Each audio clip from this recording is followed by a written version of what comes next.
Hi everyone, I'm Karina and I work in India. I'm based in New Delhi and I started in the beverage space as a wine and spirits journalist.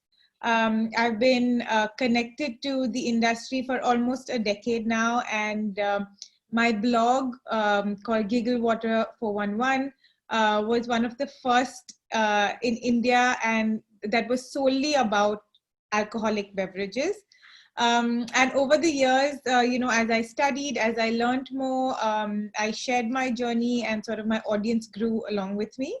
And then today, apart from the writing, I have my own company called Giggle Water Beverage Concepts, and I consult with brands, bars, importers, from everything, starting from strategy to communications to education and training modules, and online. So on Instagram as Giggle 411, I share a lot of content for consumers, that, what's new in the market, trends, reviews, some education bits. And I try to do it all in sort of like a fun, quirky way so that, it's easy and informative for everyone.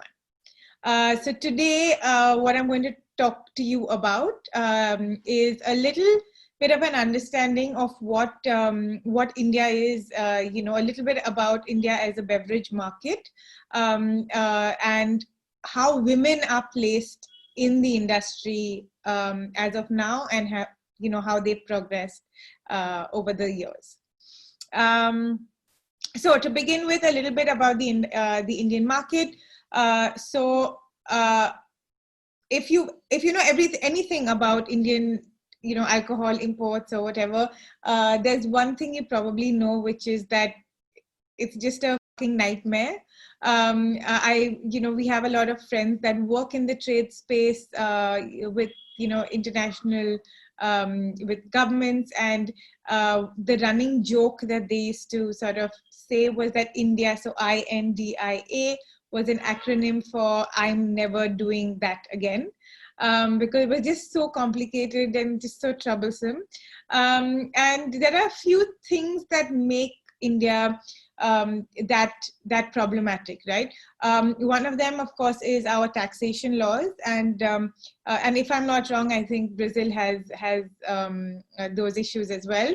But every state in India, and there are about 30 states, has a different excise law. Okay. So that, of course, means that every year the taxes change, the label registration amount changes, the distribution networks change.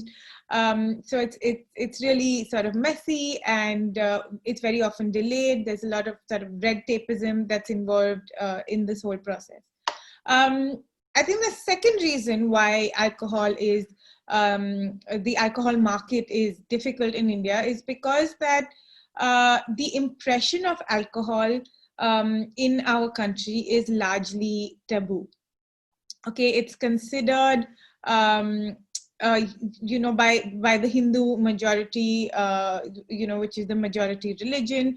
It's seen as being impure. It's seen as not being good or familial or anything like that. And so just the idea of alcohol in many parts, especially in the rural parts of India, which makes up for, I think, about 80% still of the country, just consider it a no-no. Right. And to break away from that mentality, so it's such an ingrained mentality, to break away from that mentality comes with obviously a lot that has to change.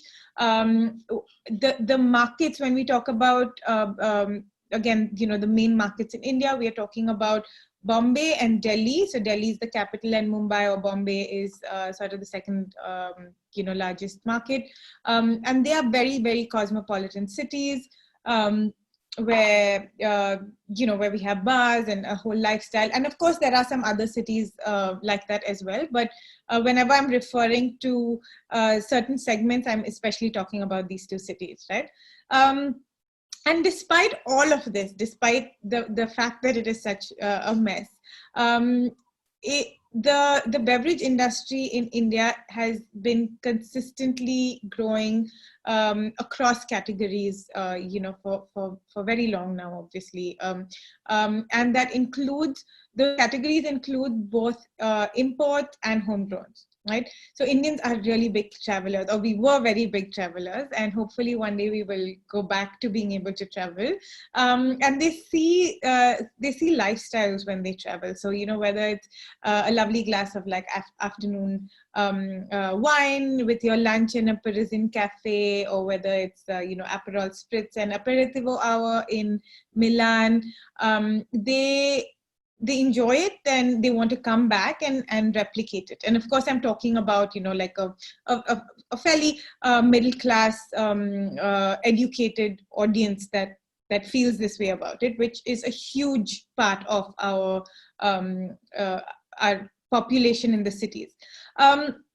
So this is one of the things that has really driven our markets, even when it comes to importers looking at India as the next big market. For very, very long, I think I've been hearing them say, "Oh, India is the next China," it's very difficult for India to beat China, because at the same time we are battling these notions of alcohol being taboo, right? But because we like the idea of the whole westernized culture, it is definitely sort of, pushing it. One of the things that has been growing and has been very exciting over the last few years is our craft industry, our homegrown, made in India craft industry. And that's been across, beer, there's been across gin. Gin is a huge trend right now. Even single malts, our single malts have been winning awards, multiple international awards. Even our wines are doing very well. And none of this is easy to set up. And yet it's been growing so much. So in our first microbrewery, incidentally, the license for our first microbrewery was sometime in late 2010. And today, and it's very city specific, right? So you may be able to open a microbrewery in one city, but you may not have laws that allow it in another city. And today, just with a handful of cities, we have almost 200, slightly over 200 microbreweries, in the country. The craft gin buzz has been, going berserk. Even during the lockdown, we've had about 10 or 11 brands announce the fact that they are launching. All of these are made in India and in different parts of the country. So overall, it's just been it's a very good time to be in the industry. And there's a lot happening. People are curious. They constantly want to know. They have questions. What should they buy? What should they drink? How should they be drinking it? But one aspect, and then now here is where it gets a little tricky. One aspect of the industry that hasn't progressed as much as it should have is the status of women in the beverage space, right? Over my years in the industry, there's a lot that has happened. There's a lot of stigma that I faced, and maybe we'll discuss some, like I'll talk about some of those instances a little later. But it's important to know that in India today, it is still sort of illegal in many cities for women to work at bars. Or behind the bars, or to be serving alcohol. So technically, roles like bartenders and sommeliers are not allowed to have. Female bartenders and sommeliers are not allowed to be there in certain cities. And so all of this sort of goes back to a very archaic law. So while the British was in India, they passed a law sometime in 1914, which stated that no person with a licensed liquor store or whatever could have a woman during the service hours that was employed there. And even though sometime in 2007, the Supreme Court of India said, this is unconstitutional, it shouldn't stand, etc., etc. It actually comes down to every state deciding whether they enforce that law or whether they don't. So in Mumbai, for instance, which is, like I said, one of the busiest cities in the world, and of course in India. Until earlier this year, the Maharashtra government, the state that Mumbai is in, hadn't actually said that it was legal for women to work at a bar or to be serving alcohol. So it seems a little ridiculous that in 2020 we still have to, deal with this. And it's not just a function of an old law that hasn't been changed, or no one's tried to change it. I think it stems from a lot of different things. So even as a woman working in the beverage space, there are so many issues that you have to sort of wrap your head around. To begin with, things like there is so much stigma in women, in alcohol in general, and when you say when you add women to that, it just amplifies, right? So the stigma of a woman working in alcohol. So that means, you're a certain kind of woman. They sort of tag you to being frivolous in various ways, or you're constantly objectified. And this is, of course, around, some of these things are universal. Not even just to the beverage industry, they are universal across industries. But also I think the whole stigma of, when a woman wants to sort of when a young woman decides, okay, maybe I want to try and I want to study in this space and I want to make this a career, it's not just her immediate family that is called into question because of the fact of how Indian society functions. It's always about, but what will they say? So the parents are sort of trying to, also maybe protect you from the fact that your neighbors are going to talk, and the society is going to talk, and your caste is going to talk, and there's so many of these biases that you have to sort of break through. Then, of course, the fact that safety and security is a big issue, especially say in a state like Delhi, which is typically extremely unsafe for women. And also, we're a country where, unfortunately, we, in most cases, we tend to victim shame and victim blame, and hence that just doesn't mean that women feel comfortable in these spaces. In fact, the Delhi law still stays, a few years ago, the something that the government sort of put out there was still saying that women should be kept out of this because they shouldn't be around men when the men are drunk. So there's a lot of these things that we are still dealing with, and sometimes it's just so inherent. When I do whiskey, especially when I'm doing a spirit, a whiskey tasting or something like this, I have a lot of men come to me and say, oh, I've been drinking whiskey longer than you've been alive, what will you be able to teach me? So there's this whole thing of course, again, something that's fairly universal. And I love that internationally now we are having conversations about women being in positions of power and being equals in beer industries and whiskey industries and spaces where it was typically considered to be extremely male dominated, right? But even with beer here, for instance, sometimes I'll do a beer appreciation, or I'm talking about it, and I'll have a lot of people come and say, oh, you don't look like a girl that drinks beer. And it's just strange because what does that sort of girl look like? So those are all things that, some may be very familiar to a lot of you. Some may seem ridiculous, but it is what it is. So one of the things that I wanted to introduce you to is something that has been very close to my heart. It's something that I've been actually working on putting together for a few years now, and is now finally very close to, is very close to being launched. It's a project called Aqua, and I'm going to share my screen and just take you through a little bit of it. Okay, so this is Aqua.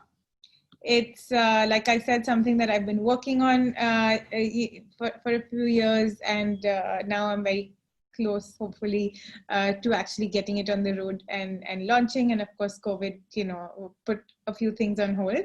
But the idea of it is, it's the association for, this isn't the final presentation yet. We are still working on the look and feel of it. But the Association for Equality for the Underrepresented in Alcobev. So that's what Aqua stands for.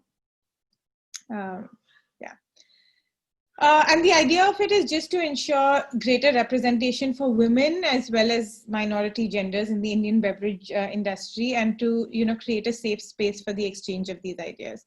There is no data, unfortunately. There is no data, precise data on how many women are employed in across India in bars, or as sommeliers, or as beer servers or brewers or whatever. So women in the industry operating in either as educators or brewers, distillers, or actually working in bars and restaurants. The estimate is that it is between 1% and 2%. The idea of Aqua, like I said, is to push that, is to try to get more diversity in all of these spaces by having more women, and when I say women, I also, we want to be able to extend that to minority genders, of course, but having a space where they can come and learn and be taught and have opportunity, and also be able to carry that opportunity and then eventually be hired in certain places. We want to create a space where when you walk into a bar, you see at least one woman behind the bar, because it also means that we are creating safer environments for women, even as consumers. So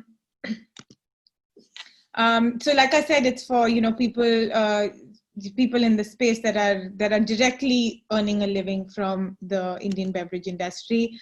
And here are some ways that we've sort of settled in to do it. And this was the reason why it may seem ridiculous now when it's all in front of you, why it took me almost 2 years to sort of put it together, is that every time I came up with a plan to say, okay, we should create some sort of platform where we supply scholarships of sorts to send women to bar schools or wine courses and things like that. And then we also realized that in India, a lot of this eventually becomes our language in these spaces is largely English. However, even though we do have like most of our secondary education is in English, for people that do not sort of grow up speaking it, there is this huge language divide. And it's a little, there isn't much of a conversation happening in about wines, for instance, in Hindi, right?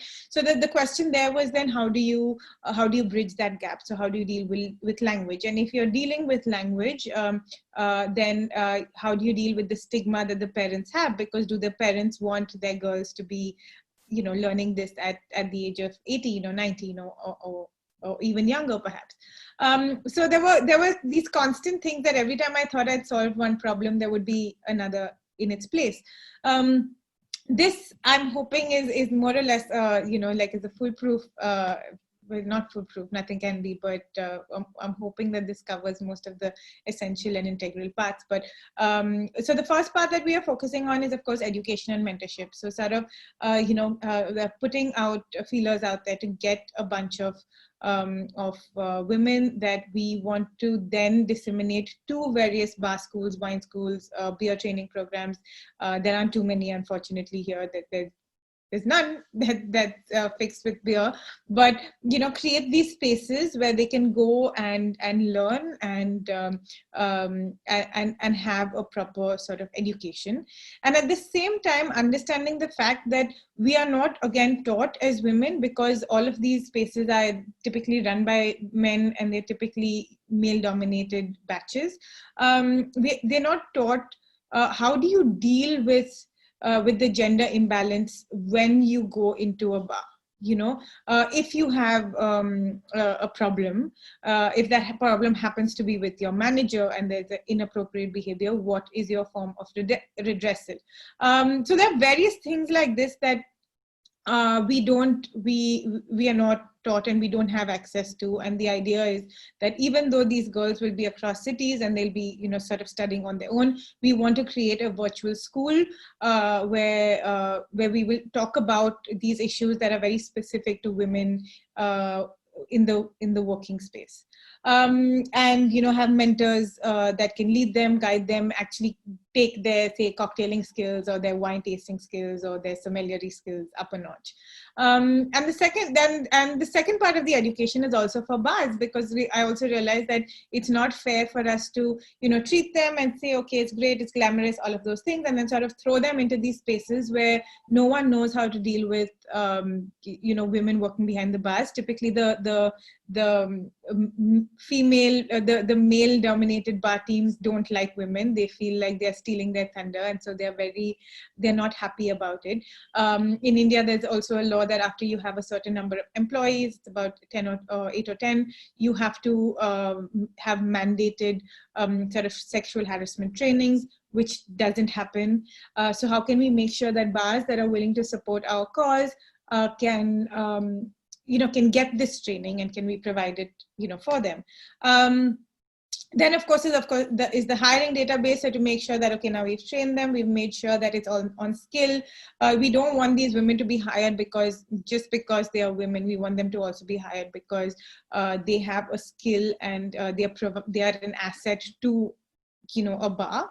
So create a hiring database of bars or hotels or restaurants that are friends of Aqua, that have followed certain rules, and we know that tomorrow, if there is an instance, can we expect the owner or the manager or someone to intervene in the right manner?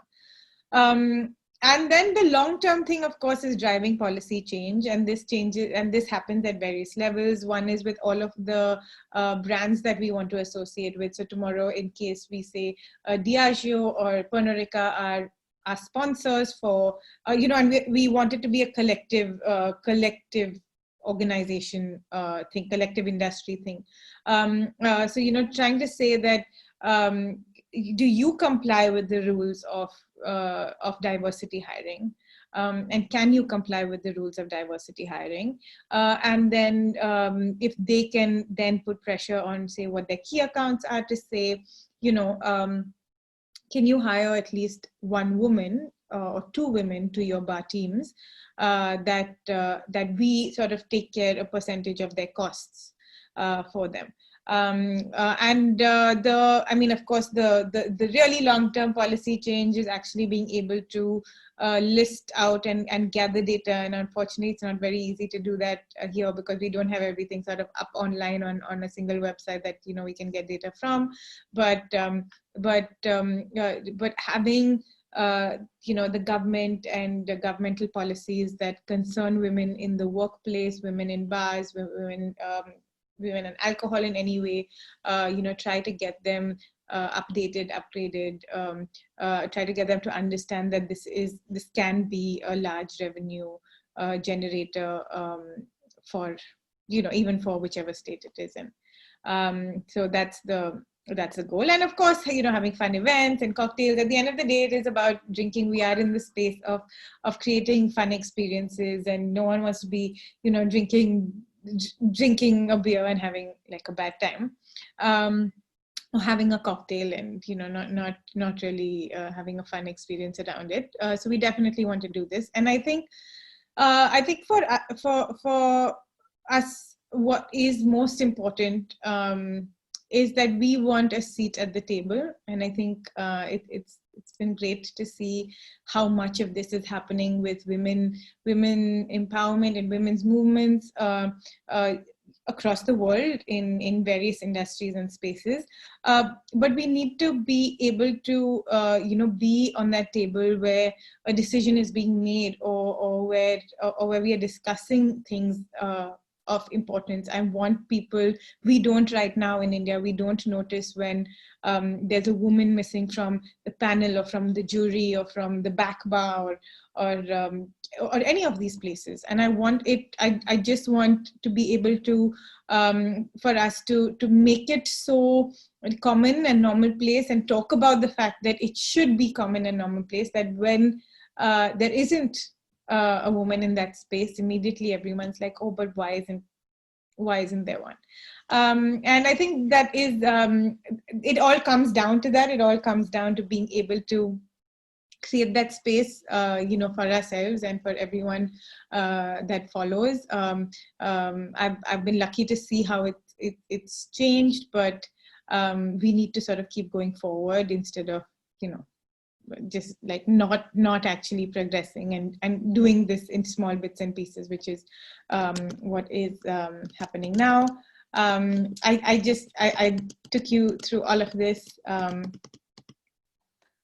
So I think, like I said, we want to belong to places where, I didn't say it, RBG said it, but we should be in places where decisions are being made. And I'm hoping that Aqua, along with a few other things and a few other conversations that are happening right now, or that we are having, will change a lot when it comes to how women work in the beverage industry. And soon hopefully you'll be hearing some of those stories as well internationally, because we need to tell those stories of the women that are that are already in the space, because that's the only way anyone else will know that it's a possibility and it's something to strive for.